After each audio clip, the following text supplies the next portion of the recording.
तमाम साफ कर। अब ये देखिए 5 तोला शिंगरफ, ज़रा करीब से दिखाइएगा।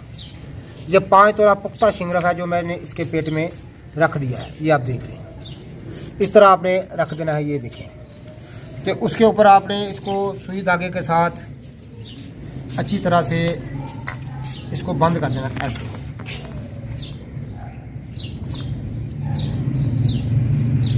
ये आप देख रहे हैं इस अमल को।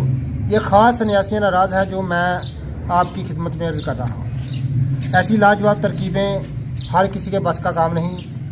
इनको अवामुल नास के सामने रखना। ये आप देख रहे हैं,